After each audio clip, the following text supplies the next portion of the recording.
अब हमेशा कहा जाता है कि कोई ना कोई चीज कहीं ना कहीं अपने अतीत से जुड़ी होती है और अगर उस अतीत के अंदर कोई राज दफन होता है तो वो कभी भी खेल पलट सकता है। और आज की हमारी मूवी इसी कॉन्सेप्ट के ऊपर आधारित है। आज मैं एक्सप्लेन करूंगा 2015 में रिलीज करी गई एक बहुत ही बेहतरीन अमेरिकन सुपरनैचुरल हॉरर मूवी को, जिसका नाम है द गैलोज। ये मूवी काफी कम बजट में बनाई गई थी और इसने काफी अच्छा खासा पैसा कमाया था। इस मूवी की रेटिंग जरूर कम है, लेकिन इसने बजट के हिसाब से बॉक्स ऑफिस पर धमाका किया था। अब आप ये कहेंगे कि बजट कितना था, तो $1,00,000 में बनाई गई थी, लेकिन बॉक्स ऑफिस पर इसने $43 मिलियन कमाए थे। जी हाँ, फ्रीकिंग $43 मिलियन। उम्मीद करता हूँ कि आपको ये found footage supernatural horror movie पसंद आएगी। मूवी काफी इंटरेस्टिंग है, प्रॉपर हॉरर है, तो ऑब्वियस सी बात है मजा तो आना ही है। तो चलिए अब बिना किसी देरी के चलते हैं सीधा वीडियो की तरफ। अब मूवी की शुरुआत होती है एक कॉन्सर्ट को दिखाते हुए। डेट होती है 29 अक्टूबर 1993।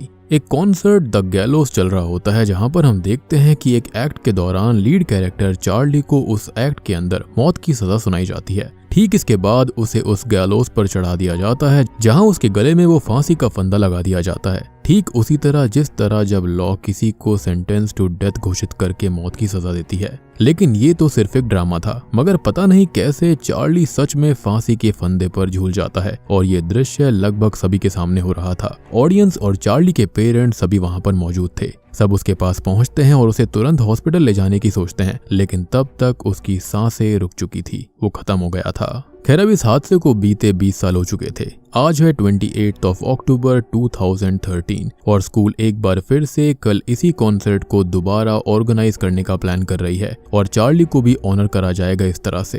खैर, अब इस ड्रामा को दोबारा शुरू करने का प्लान करा गया था, जहां पर इस बार लीड के तौर पर रीज और फाइफर नजर आएंगे। ये बिल्कुल उसी तरह होगा जिस तरह आज से 20 साल पहले घटित हुआ था। अब उस वक्त जिस रोल में चार्ली था, इस बार उस रोल में रीज होगा। अब यहाँ पूरे स्कूल को ही 20 साल पहले की वो कहानी पता थी। रीज इस ड्रामा में खुश था क्योंकि उसे उसकी को एक्टर फाइफर के ऊपर क्रश था और इसी दौरान उसे उसके क्लोज आने का मौका मिल जाता, और सिर्फ यही एक वजह थी कि रीज इस प्ले का हिस्सा बन गया था।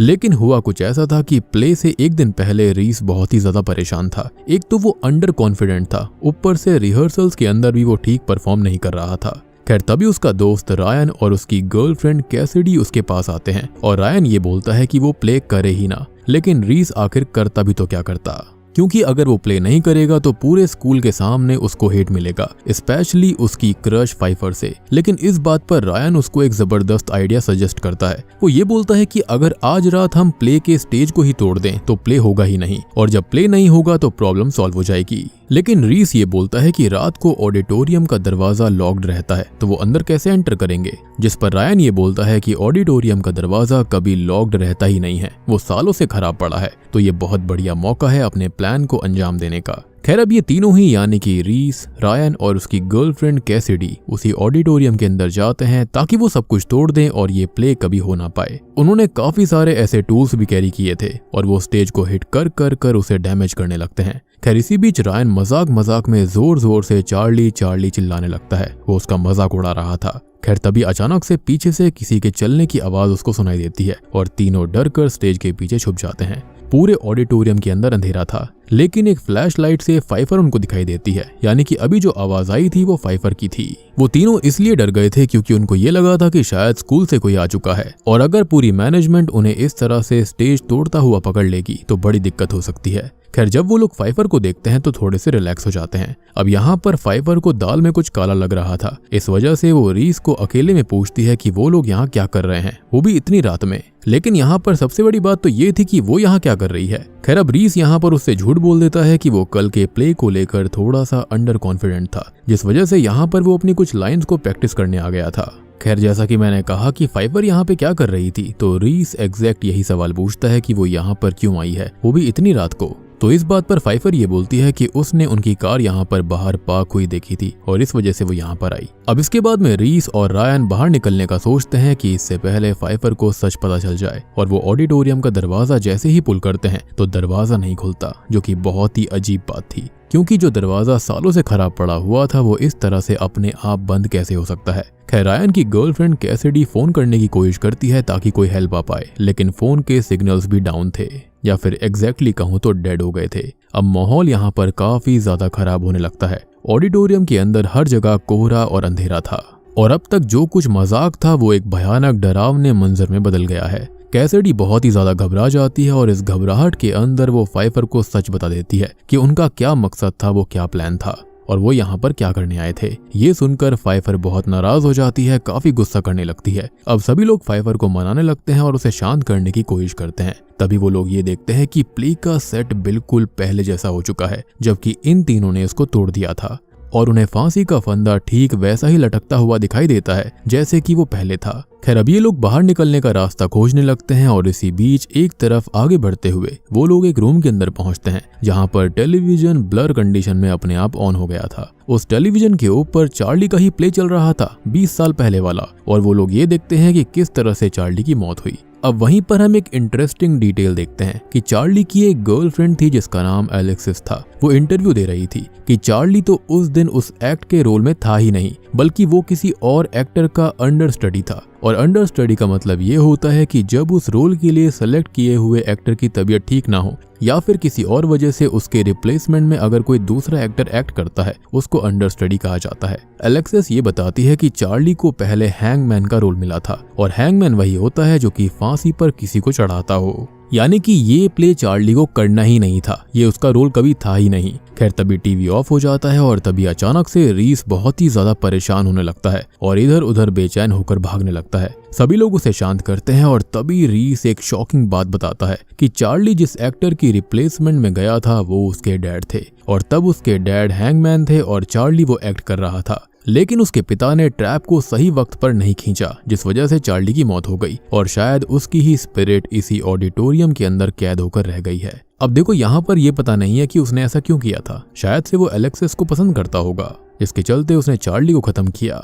बाकी ये चीज मैं अपने मन से बता रहा हूँ, यहाँ पर मूवी के अंदर ऐसा कुछ बताया नहीं गया है। खैर अब ये सब जानने के बाद भगदड़ मच जाती है और सभी लोग अलग अलग हो जाते हैं और इस तरफ रायन अकेला पड़ जाता है। वो अपना कैमरा और लाइट ऑन किए हुए सभी को ढूंढने लगता है और इसी बीच उस फ्लोर के ठीक ऊपर रूफ पर एक आवाज आती है जैसे कि वहां कोई दौड़ रहा हो और यहीं पर सारे वापस से मिल जाते हैं। लेकिन तभी अचानक कैसिडी को कोई हवा में उछालता है और अगले ही पल उसे वापस से नीचे पटक देता है, लेकिन उसके गर्दन पर जली हुई रस्सी के निशान भी पड़ गए थे। अब रायन रीस को ब्लेम करता है कि ये सब उसके पिता की वजह से हुआ और उसका बदला अब चार्ली की आत्मा उन सबसे ले रही है।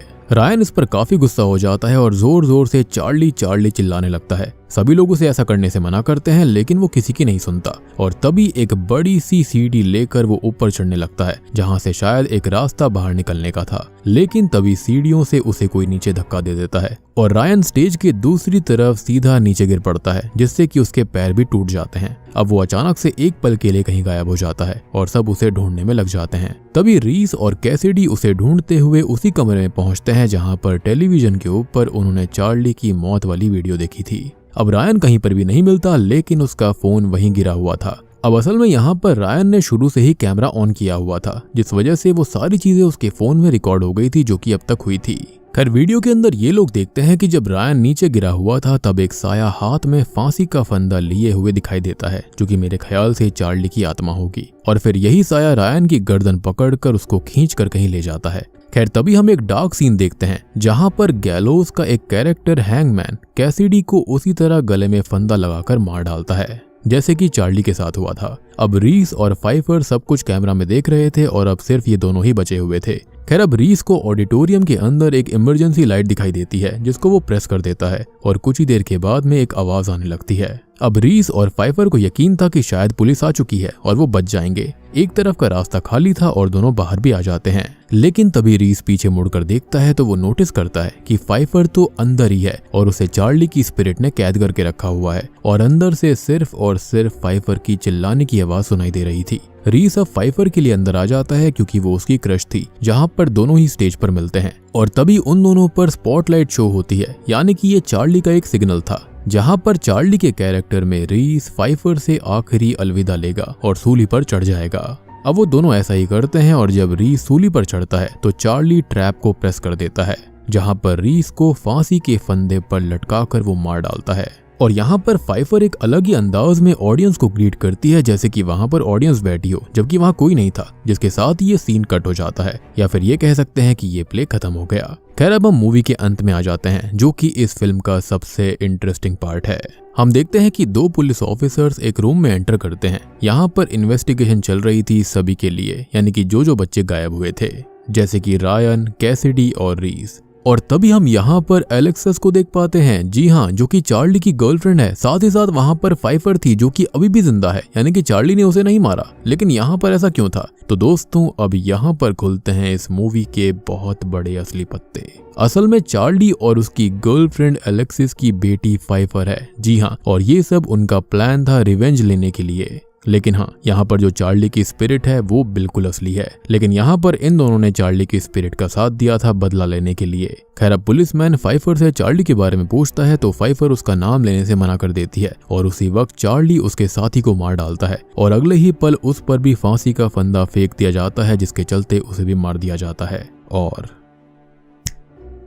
बूम, इसी के साथ में ये मूवी यहीं पर खत्म हो जाती है। तो दोस्तों ये थी द गैलोस फिल्म की कहानी। अब देखो यहाँ पर ये मूवी इतनी बड़ी सक्सेसफुल हुई, इतनी बड़ी हिट हुई, तो इसके चलते इसका पार्ट 2 भी है, जिसका एक्सप्लेनेशन मैं जल्दी से लेकर आऊंगा। इस वीडियो को ढेर सारे लाइक्स कर दो, 5000 लाइक्स कर दो इस वीडियो पर, क्योंकि अगली वीडियो पर तुरंत ही काम शुरू हो जाएगा।